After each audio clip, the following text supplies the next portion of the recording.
মহাশিবরাত্রির দিন পারলে গোপনে ধারণ করুন এই গাছের শিকড়।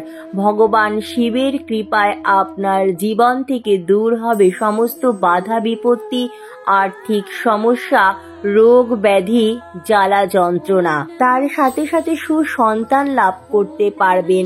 আপনার জীবন থেকে দূর হবে সমস্ত নেগেটিভ এনার্জির প্রভাব, অর্থাৎ নজর দোষ, বাস্তু দোষের মতো সমস্যাও। ফাল্গুন মাসের কৃষ্ণপক্ষে চতুর্দশী তিথিতে পালিত হয় মহাশিবরাত্রি। শিব ভক্তগণ অধীর আগ্রহে অপেক্ষা করে থাকেন মহাশিবরাত্রির জন্য। শিবরাত্রিতে ভক্তি ও নিষ্ঠা সহকারে বাবা মহাদেব ও মাতা পার্বতীর পূজা আরাধনা করলে ভক্তের সকল মনস্কামনা পূরণ করেন স্বয়ং দেবাদিদেব মহাদেব। এবছর অর্থাৎ 2025 সালে পঞ্চাঙ্গ অনুসারে শিবরাত্রিতে এক মহা শুভ যোগ সৃষ্টি হচ্ছে। এবছর অর্থাৎ 2025 সালে বুধ আর ঘনিষ্ঠ নক্ষত্রের সাথে এক শুভ যোগ সৃষ্টি হচ্ছে। আর এই শুভ যোগের কারণেই এবছরের মহাশিবরাত্রি আরো বেশি গুরুত্বপূর্ণ হতে চলেছে। আজকের ভিডিওটিতে আমি আপনাদের সাথে খুবই গুরুত্বপূর্ণ এবং প্রাসঙ্গিক একটি বিষয় নিয়ে বিস্তারিত আলোচনা করব,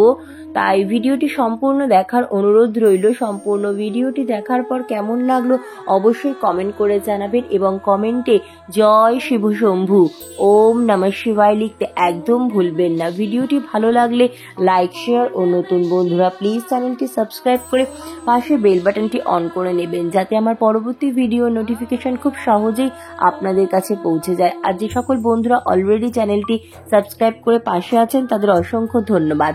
তো চলুন বন্ধুরা আসা যাক মূল পর্বে। চলুন বন্ধুরা সর্বপ্রথম জেনে নেওয়া যাক এবছর অর্থাৎ 2025 সালে শিব চতুর্দশীর সময়সূচি। শিব চতুর্দশী তিথি শুরু হচ্ছে ইংরাজি 26শে ফেব্রুয়ারি 2025, বাংলার 13ই ফাল্গুন 1431 সকাল 9:42 থেকে এবং শিব চতুর্দশী তিথি সমাপ্ত হবে পরের দিন অর্থাৎ ইংরাজি 27শে ফেব্রুয়ারি 2025, বাংলার 14ই ফাল্গুন 1431। যেহেতু শাস্ত্র অনুযায়ী শিবরাত্রির পুজো সন্ধ্যের পর করা হয়, তাই এবছর অর্থাৎ 2025 সালে মহাশিবরাত্রির ব্রত পালিত হবে ইংরাজি 26শে ফেব্রুয়ারি, বাংলার 13ই ফাল্গুন বুধবার দিন। পৌরাণিক কাহিনী থেকে জানা যায় মহাশিবরাত্রির দিনই বাবা মহাদেব ও মাতা পার্বতীর বিবাহ সম্পন্ন হয়েছিল, অর্থাৎ এই দিনই শিব শক্তির মিলন হয়েছিল। আবার এই দিনেই বাবা মহাদেব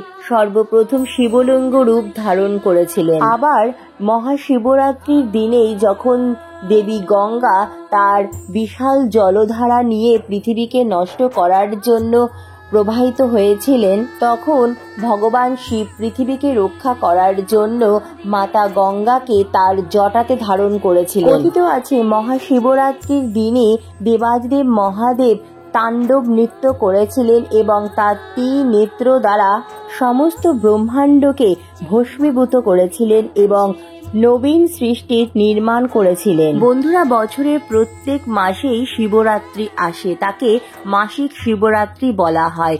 তবে বছরের 12টি শিবরাত্রির মধ্যে ফাল্গুন মাসে কৃষ্ণপক্ষের চতুর্দশী তিথির এই শিবরাত্রিকে মহাশিবরাত্রি বলা হয়। হিন্দু ধর্মে মহাশিবরাত্রির ব্রত সর্বশ্রেষ্ঠ ব্রত হিসাবে মানা হয়। মহাশিবরাত্রিতে ভগবান শিবের পূজা আরাধনা করা সর্বশ্রেষ্ঠ বলে মানা হয়েছে। ভক্তবৃন্দগণ ভক্তি ও নিষ্ঠা সহকারে এই দিন বাবা মহাদেবের পুজো আরাধনা করলে ভক্তের সকল মনস্কামনা পূরণ করেন স্বয়ং দেবাদিদেব মহাদেব। বিশ্বাস করা হয় মহাশিবরাত্রির দিন ভগবান শিব অত্যন্ত প্রসন্ন থাকেন।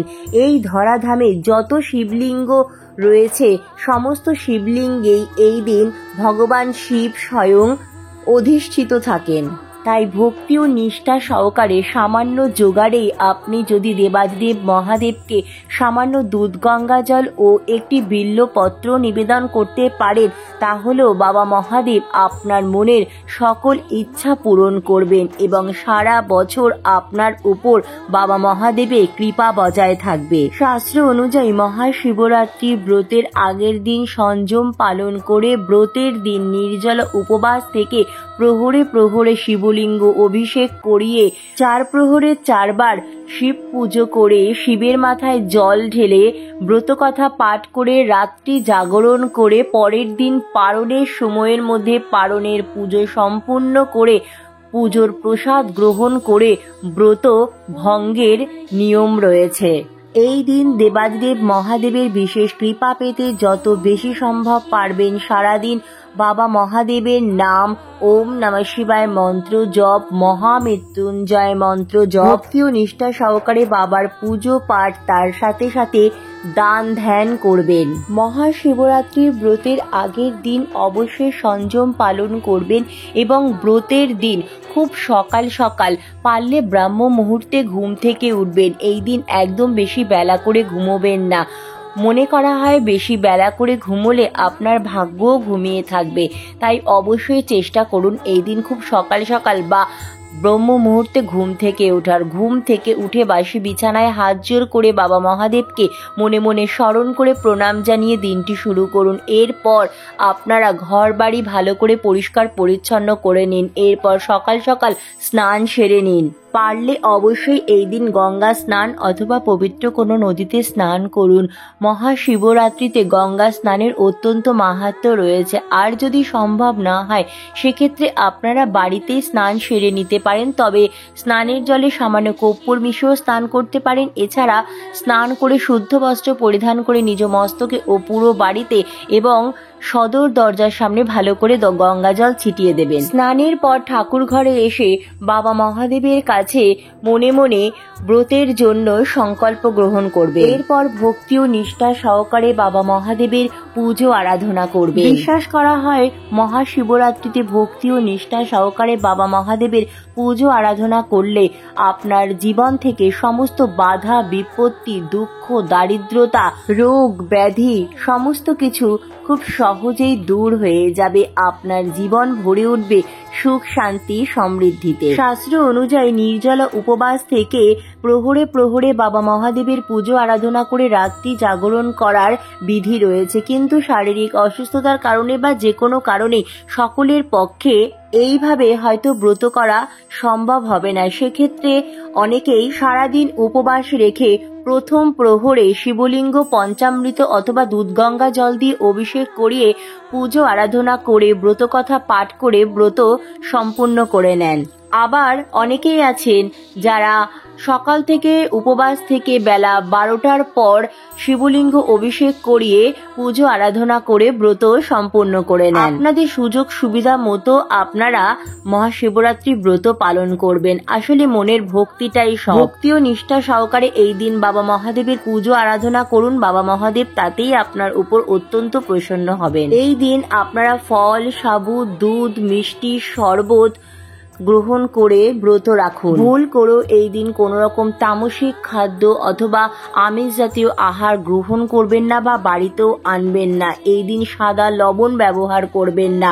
এই দিন আপনারা কোনো রকম মাদক জাতীয় জিনিস অথবা নেশা জাতীয় জিনিস সেবন করবেন না। এই দিন বাড়ির পরিবেশ ঠিক রাখবেন। অযথা বাড়িতে এবং বাড়ির বাইরেও কোনো ব্যক্তির সাথে খারাপ ব্যবহার করবেন না। গুরুজনদের সম্মান করবেন। ছোট বাচ্চাদেরও আদর ভালোবাসা দেবেন। এই দিন অবশ্যই ব্রহ্মচর্য পালন করবেন। ব্রতের পূর্ণ ফল পেতে অবশ্যই এই দিন পুজোর পর ব্রত কথা পাঠ করবেন। তাছাড়া আপনারা মহাশিবরাত্রি ব্রত রাখুন বা নাই রাখুন, এই দিন অবশ্যই কিন্তু শিবরাত্রির ব্রত কথা পাঠ করবেন অথবা শ্রবণ করবেন।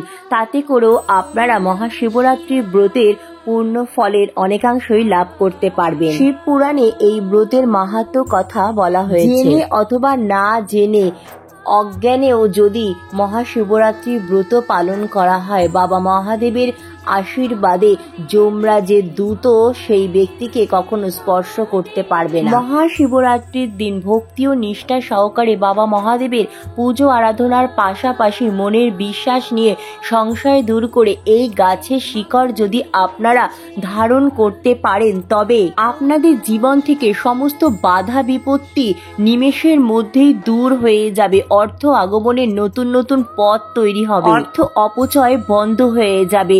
আপনি যদি ঋণের দায়ে জর্জরিত হয়ে থাকেন, সেখান থেকেও আপনারা দ্রুত মুক্তি পেয়ে যাবেন। অনেক দিন ধরে টাকা আটকে আছে, সেই টাকাও আপনি খুব সহজেই ফিরে পাবেন।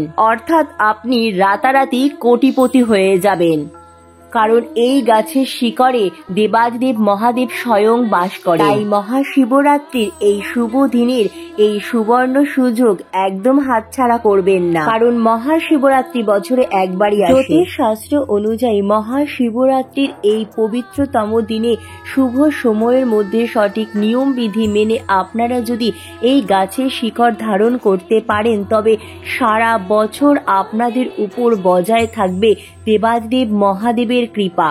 আপনারা হয়তো কর্মক্ষেত্রে কিছুতেই উন্নতি করতে পারছেন না, দিন রাত অক্লান্ত পরিশ্রম করছেন, তবুও ব্যবসায় লাভবান হচ্ছেন না, অথবা চাকরিতে পদোন্নতি করতে পারছেন না। তাছাড়া আপনি অথবা আপনার পরিবারের সদস্যর মধ্যে হয়তো অনেক দিন ধরে রোগ ব্যাধি লেগেই রয়েছে, যার কারণে প্রচুর অর্থের অপচয় হয়ে চলেছে। অর্থ কিছুতেই আপনারা হাতে রাখতে পারছেন না। আর সাথে সাথে পরিবারের সদস্যের মধ্যে মনোমালিন্য, দাম্পত্য কলহ, বাস্তু দোষের মতো সমস্যা লেগেই রয়েছে। আপনার জীবনে আপনার দুর্ভাগ্য কিছুতেই পিছু ছাড়ছে না, আপনি আপনার প্রতিটা কাজেই অসফল হচ্ছেন।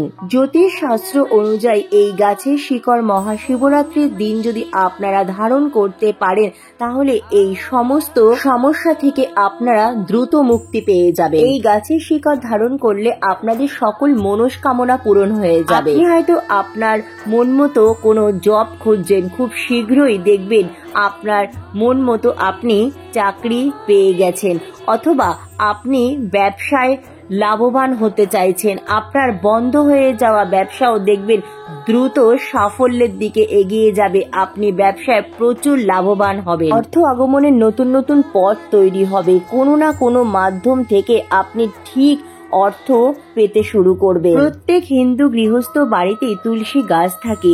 তুলসী গাছে ভগবান শ্রীহরি বিষ্ণুর বাস।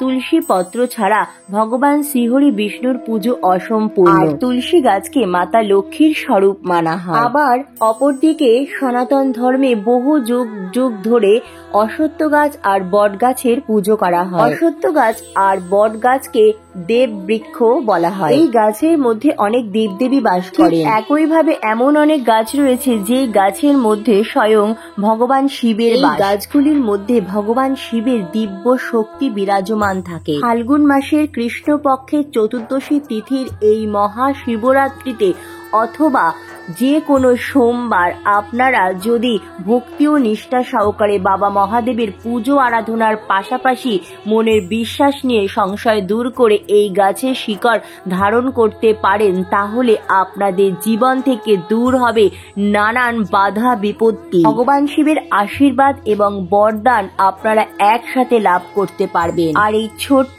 উপায়টি করলে আপনাদের মনের সকল ইচ্ছা পূরণ হবে। বন্ধুরা, এই পবিত্র সময়ে কিন্তু সমুদ্র মন্থন হয়েছিল, আর এই সমুদ্র মন্থন থেকে কালকূট নামক এক ভয়ঙ্কর বিষ উঠে এসেছিল। এই বিষের কারণে পুরো সৃষ্টিতে হাহাকার শুরু হয়ে গিয়েছিল, পুরো সৃষ্টি বিনাশের মুখে চলে যাচ্ছিল। আর ঠিক তখন ভগবান শিব সমগ্র বিশ্বকে রক্ষা করার জন্য সেই হলাহল বিষ নিজ কণ্ঠে ধারণ করেছিল। আর এই বিষের কারণে ভগবান শিবের কণ্ঠ নীল হয়ে গিয়েছিল, আর তাই জন্যই তো ভগবান শিবের আর এক নাম নীলকণ্ঠ। তবে বন্ধুরা, এই বিষের কারণে ভগবান শিবের মস্তিষ্ক খুব তাড়াতাড়ি গরম হতে শুরু করে দিয়েছিল, যার ফলে সমস্ত দেবদেবীগণ জলের সঙ্গে নানা রকম গাছের শিকড়, পাতা, ফুল, ফল একত্রে মিশিয়ে সেই জল ভগবান শিবের মাথায় অর্পণ করেছিলেন, যার ফলে ভগবান শিব শীতলতা প্রাপ্তি করেছিলেন।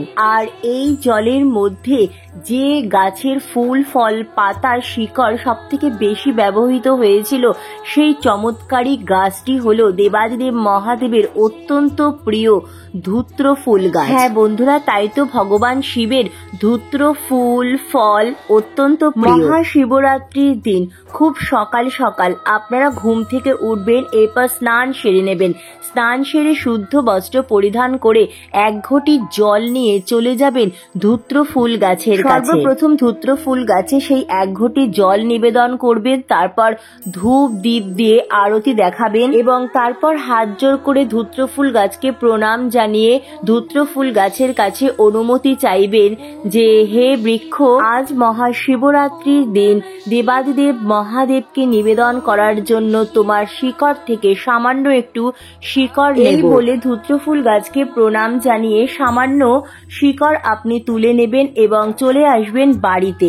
এরপর সেই গাছের শিকড়টি পরিষ্কার জল দিয়ে ভালো করে ধুয়ে নেবেন। এরপর শিকড়টিতে গঙ্গা জল ছিটিয়ে দেবেন এবং এরপর আপনারা যদি এই দিন বাড়িতে বাবার পুজো করেন তো বাড়িতে, অথবা যদি মন্দিরে গিয়ে বাবার পুজো করেন তো মন্দিরে, আপনার পক্ষে যেখানে সম্ভব হবে আপনি সেখানেই বাবা মহাদেবের এই দিন ভক্তি ও নিষ্ঠা সহকারে পুজো আরাধনা করে এই বিশেষ কাজটি করবেন। সর্বপ্রথম 1 ঘটি পরিষ্কার শুদ্ধ জল অথবা গঙ্গা জল নিয়ে নেবেন। 1 ঘটি জল দিয়ে শিবলিঙ্গ অভিষেক করাবেন এবং তারপর সেই ধূত্র ফুল গাছের শিকড়টি সাদা চন্দন সহযোগে বাবাকে নিবেদন করবেন ওম নমঃ শিবায় মন্ত্র জপ করতে করতে। শিকড়টি বাবাকে নিবেদন করা হয়ে গেলে হাত জোড় করে বাবাকে প্রণাম করে নিজ মনস্কামনা জানাবেন। পুজোর পর বাবা মহাদেবকে নিবেদিত বাবা মহাদেবের আশীর্বাদী সেই শিকড়টি নিয়ে চলে আসবেন। এরপর মহাশিবরাত্রির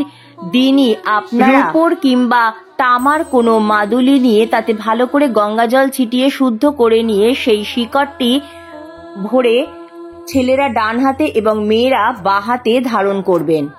বন্ধুরা, আপনারা যদি চান আপনাদের ভাগ্য বদলাতে তাহলে অবশ্যই মহাশিবরাত্রির দিন বাবা মহাদেবের আশীর্বাদী এই শিকড় ধারণ করুন। বাবার কৃপায় রাতারাতি আপনাদের দুর্ভাগ্য সৌভাগ্যে পরিণত হবে। আপনি যদি চান আপনার ভাগ্য সদা সর্বদা আপনার সাথ দিক, নবগ্রহ আপনার জীবনের সকল ক্ষেত্রে আপনি সফলতা চাইছেন, যখন বাবা মহাদেবের আশীর্বাদী এই শিকড় ধারণ করবেন প্রতিটা কাজে আপনারা সফলতা অর্জন করতে পারবেন। আপনার সাথ দেবে, আপনার ভাগ্য আপনার সঙ্গ দেবে। এই গাছের মধ্যে রয়েছে স্বয়ং ভগবান শিবের আশীর্বাদ। যখন দেবতা আর অসুরদের মধ্যে অমৃতের কলস নিয়ে যুদ্ধ শুরু হয়েছিল তখন সেই অমৃতের কয়েক ফোঁটা মাটিতে পড়ে যাচ্ছিল।